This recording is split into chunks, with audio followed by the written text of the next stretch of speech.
Hace más de 20 años, la aprobación de la Directiva Marco del Agua supuso un gran hito medioambiental, al establecer las bases de actuación que los países integrados en la Unión Europea debían seguir para prevenir el deterioro de sus aguas, protegerlas y mejorar su estado, así como la obligación de establecer medidas específicas para reducir su contaminación y garantizar el suministro de agua suficiente y de buena calidad.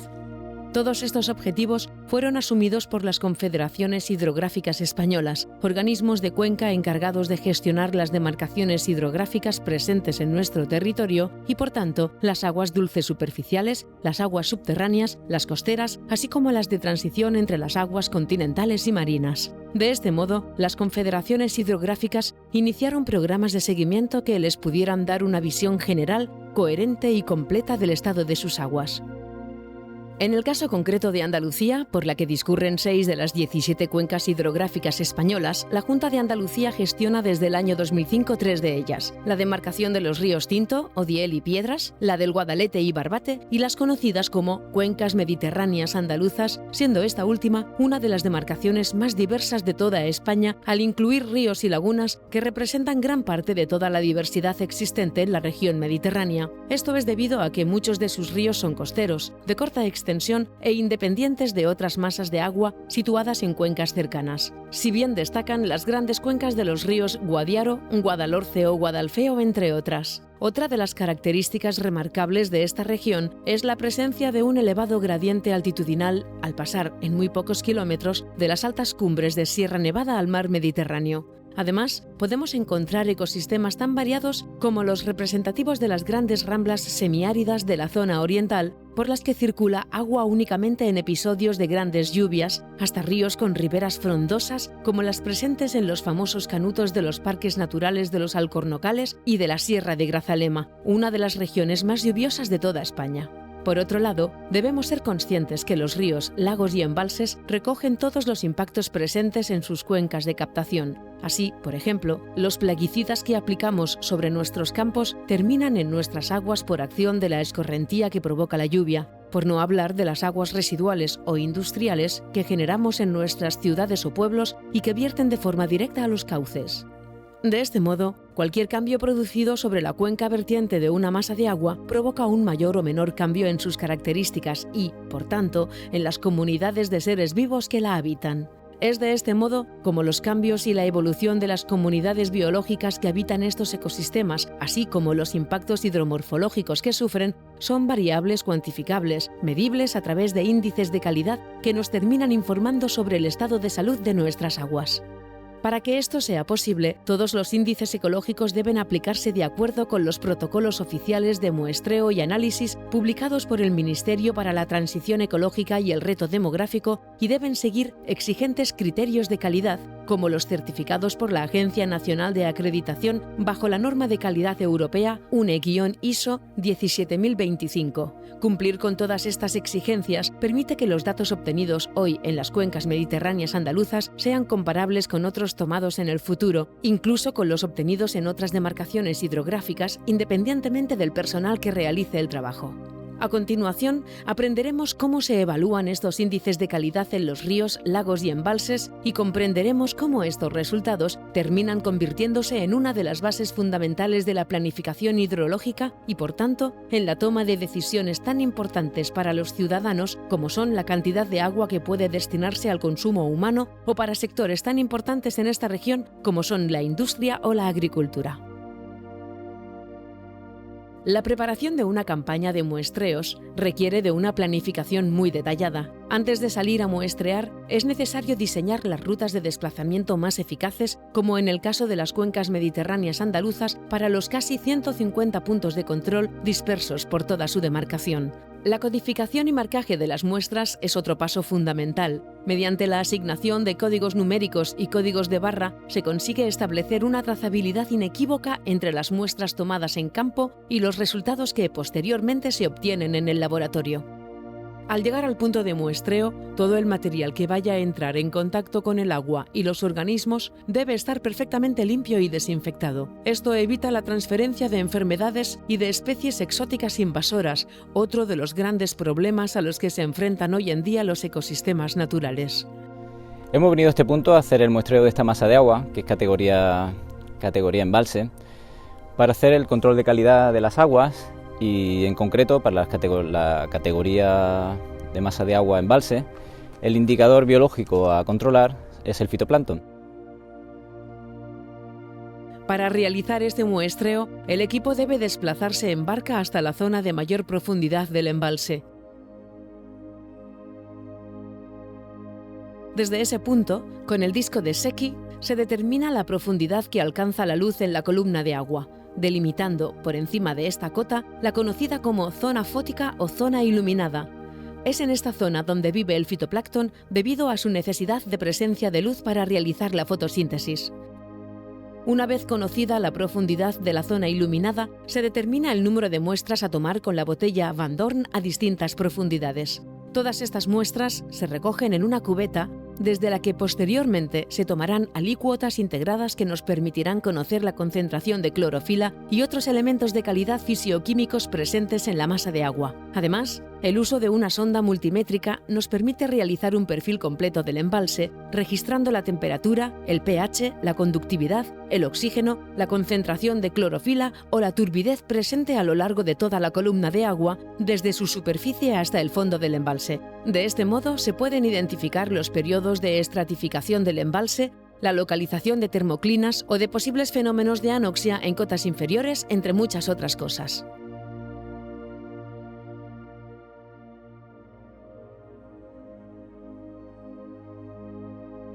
Una vez que hemos finalizado la toma de muestras dentro del embalse, tenemos que proceder al envasado de dichas muestras, a su conservación y a la posterior refrigeración con su control de temperatura mediante un data logger. De esta manera aseguramos que la temperatura se mantiene en las condiciones que están estipuladas hasta su llegada al laboratorio. En el caso de los ríos, su muestreo requiere la toma de parámetros fisioquímicos in situ, la toma de muestras de agua para la detección de posibles sustancias químicas disueltas, así como la evaluación de 4 elementos de calidad biológica: los macroinvertebrados, las diatomeas, los macrófitos y los peces. Una vez calibrado el equipo, procedemos a tomar los parámetros in situ. Para ello tendremos que venir a una zona con corriente que representa la zona idónea de muestreo. Los parámetros a medir serán el pH, la conductividad y el oxígeno disuelto, así como la temperatura del río. Una vez tomados los parámetros in situ, procedemos a tomar las muestras de agua. Para ello habrá que enjuagar el recipiente 3 veces antes de tomar la muestra definitiva y así eliminar los posibles restos de residuos que contengan previamente. Los macroinvertebrados son todos aquellos animales invertebrados acuáticos visibles a simple vista. En los sistemas fluviales están constituidos por un amplio conjunto de organismos, entre los que destacan los insectos, los crustáceos, los moluscos, los anélidos o los arácnidos, entre muchos otros. Para realizar el muestreo de invertebrados, lo que hacemos es colocar la red por debajo del punto que vamos a muestrear. Y entonces, en la zona de delante, tomamos una superficie de más o menos 25 centímetros de ancho y 50 de largo y se remueve el sustrato. Siempre que haya piedras, tenemos que levantarlas y frotarlas, porque muchos individuos se encuentran adosados a ellas. Y si hay algas, lo mismo, las agitamos para que todo quede suspendido, todos los macroinvertebrados quedan suspendidos y entran a favor de la corriente dentro de la red. Y entonces, pues, tendríamos todo metido dentro de la red. La muestra, una vez recogida, la echamos en una batea con agua para dejarla lo más limpia posible. Para así después filtrarla de nuevo y llevárnosla al laboratorio.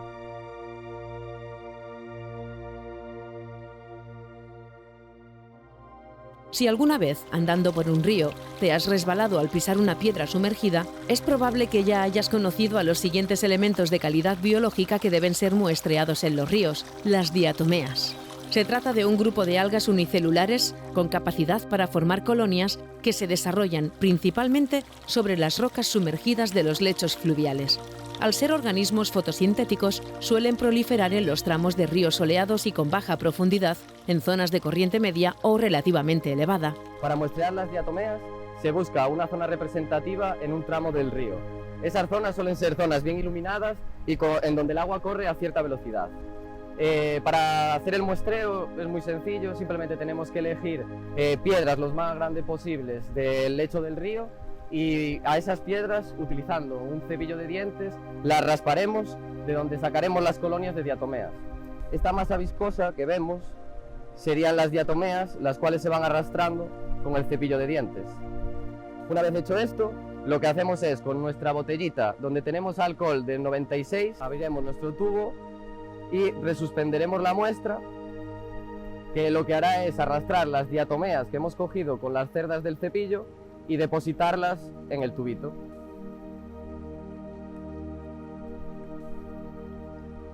Este color parduzco ya nos indica que aquí hay diatomeas.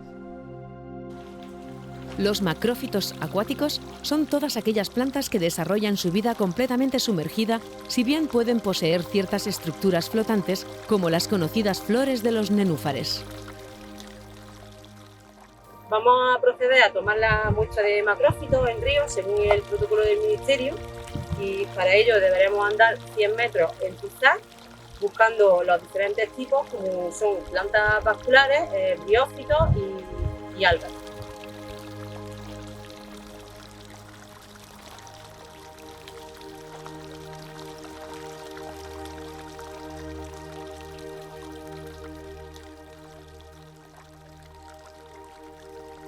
Ya hemos terminado el tramo de muestreo y, como podemos ver, pues hemos encontrado macrófitos sumergidos, emergidos y flotantes. Ya lo único que tenemos que hacer es hacer un recuento de los 100 metros muestreados y hacer un cálculo de cada taxón en su abundancia y apuntar el nombre, si lo sabemos, y el número de muestra, el código, etiquetarlo, guardarlo y llevarlo al laboratorio. El muestreo de fauna ictiológica se realiza con pesca eléctrica, un método de captura inocuo que permite capturar los peces para poder ser identificados, medidos y pesados, tras lo cual son devueltos sin ningún problema al río. Lo más importante en este tipo de muestreo es que el animal no sufra y que se estrese lo menos posible.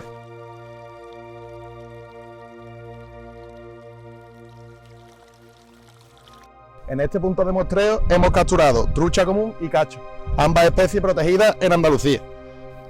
Ahora procedemos a medir un individuo de trucha común y a pesarlo. Le hacemos dos medidas de longitud: la longitud furcal, que es hasta la escotadura, que en este caso son 273, y la longitud total, que es hasta el final de la aleta, que en este caso es 281, y se procede a pesar. Y se devuelve para su recuperación.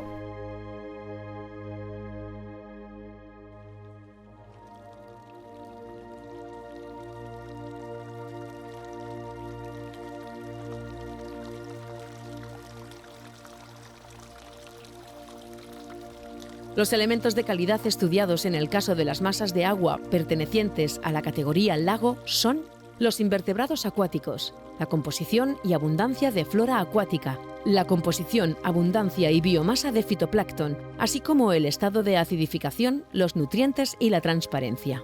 Todos ellos se muestrean de forma similar a lo explicado en el caso de embalses y ríos, pero en el caso de los lagos nos detendremos unos segundos en conocer cómo se realizan los muestreos de invertebrados y flora acuática al tener una metodología algo particular.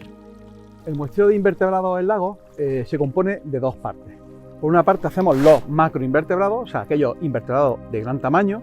Para eso usamos este tipo de red, que tiene un tamaño de luz de malla más grande, de 250 micras, y vamos removiendo el sustrato y la vegetación para capturar todos los organismos que se encuentren en la superficie o adheridos a la vegetación. Y luego el otro componente que se mide de los invertebrados son los que llamamos microinvertebrados. Y estos microinvertebrados, como su nombre indica, son más pequeños, por tanto usamos este tipo de redes que tienen una luz de malla más pequeñita, en este caso son de 100 micras, y lo que hacemos es que vamos moviendo por la superficie de la vegetación también y del sustrato, vamos removiendo con mucha delicadeza para no introducir demasiado sedimento, y donde vamos atrapando estos microinvertebrados, que normalmente son microcrustáceos. Pues una vez hecho esto, los llevamos a las bateas, que lo veremos ahora, y ahí los conservamos la muestra.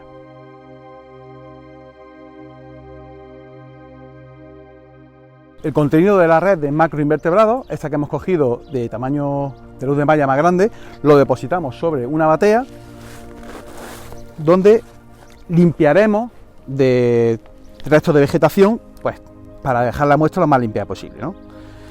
Y empezaremos a ver organismos que ahora podéis ver sobre la batea. Los microinvertebrados que hemos capturado con esta red que hemos usado antes, bueno, la manera de extraer la muestra pues tiene una rosquita donde se han acumulado todos esos microinvertebrados junto con el sedimento que hemos removido, y veréis que sale el contenido que luego llevaremos a nuestro bote para conservarlo. En este filtro se han quedado retenidos pues, el sedimento junto con estos microinvertebrados, que es los que pretendemos identificar y que nos sirvan como indicador biológico. Bueno, pues ya está, le echamos alcohol y de esta manera ya obtenemos la muestra que lo llevaremos al laboratorio.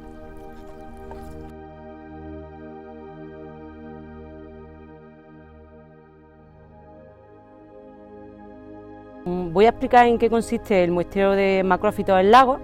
Entonces decir que se divide en dos partes, que son los helófitos o el cinturón que está normalmente en los alrededores de la laguna, y luego los hidrófitos, que son los que están dentro del agua. Para muestrear las lagunas hay que tener en cuenta, por ejemplo, pues el perímetro de la laguna, la profundidad y las hectáreas, y en función de eso se hacen unos transectos que son unas medidas de, por ejemplo, 2 por 10 metros en hidrófitos o 3 por 100 metros en helófitos. Se dividen a lo largo de la laguna y se va muestreando tanto la abundancia como la diversidad. Se va apuntando y al final pues se llevan las muestras al laboratorio y se identifican. La toma y procesado de las muestras de macroinvertebrados en lagos se realiza de forma similar a lo ya visto en el caso de los ríos. Al llegar las muestras al laboratorio, se comprueba que están bien conservadas y se procede a su clasificación y almacenamiento en cámaras frigoríficas o congeladores. El análisis de diversos parámetros físico-químicos mediante protocolos estandarizados permite obtener conclusiones sobre el estado del agua y las condiciones ambientales en las que viven los organismos muestreados previamente en el campo. Algunos de los datos obtenidos son las concentraciones de nitratos, de fosfatos, el carbono orgánico presente en el agua o la demanda de oxígeno. Por otro lado, el análisis en laboratorio de los indicadores biológicos que recogimos en el campo debe seguir los pasos indicados en los protocolos oficiales de análisis desarrollados por el Ministerio para la Transición Ecológica y el Reto Demográfico. En todos ellos, el manejo de lupas, microscopios y guías para la identificación de especies se convierten en herramientas fundamentales para los analistas. Las muestras de macroinvertebrados, por ejemplo, son lavadas y filtradas a través de un conjunto de tamices con diferentes luces de malla, lo que permite obtener una fracción de organismos de tamaño grande, mediano y pequeño. A continuación, cada una de estas fracciones se coloca en una batea, sobre la cual se deposita una cuadrícula de submuestreo de la que se extraen individuos hasta llegar a un número de 100 que posteriormente serán identificados. Para esta identificación, los analistas han de observar con gran detalle ciertas estructuras corporales, como son sus mandíbulas, antenas o patas. Las muestras de macrófitos acuáticos recogidas durante el muestreo y que no pudieron ser identificados en campo se analizan una a una para determinar el total de especies presentes en cada punto de muestreo. La asociación de cada especie con su porcentaje de cobertura vegetal en el punto de muestreo permite evaluar la calidad del río en base a este indicador biológico tan complejo. En el caso de las diatomeas, las muestras recogidas en campo requieren de un proceso de digestión química que permite dejar en la muestra exclusivamente las valvas tan características que rodean a estos organismos. La observación de estas estructuras rígidas mediante el uso de microscopios permite identificarlas.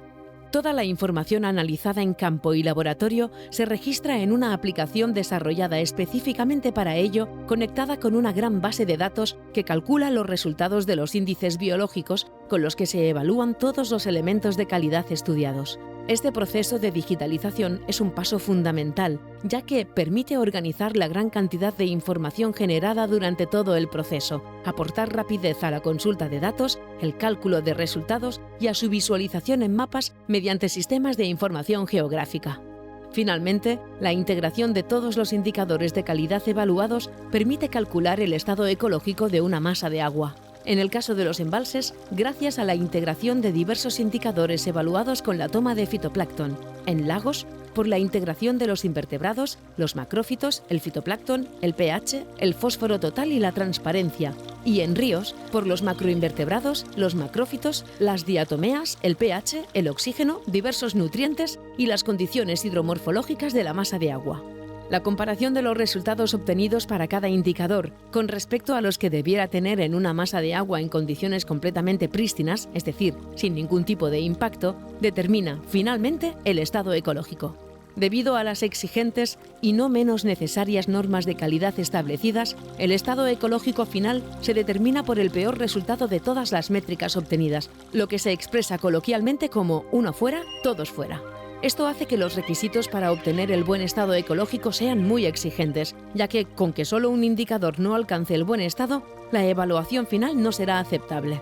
De este modo, podemos entender cómo los impactos y alteraciones que sufren las masas de agua provocan cambios en los indicadores y, por tanto, disminuciones en sus índices de calidad.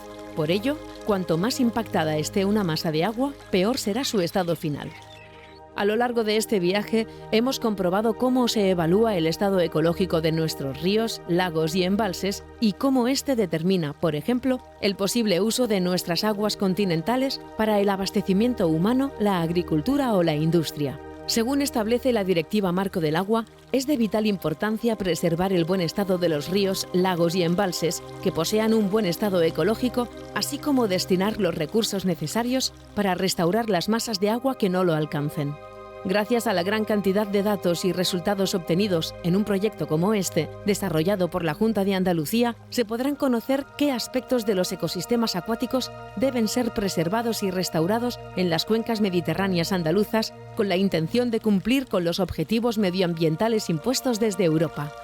De todo esto se deduce la importancia que poseen este tipo de trabajos para la evaluación del estado y cómo todos debemos estar involucrados en la conservación de nuestros medios acuáticos al tratarse de uno de los principales activos del bienestar presente, así como para el disfrute de nuestras futuras generaciones.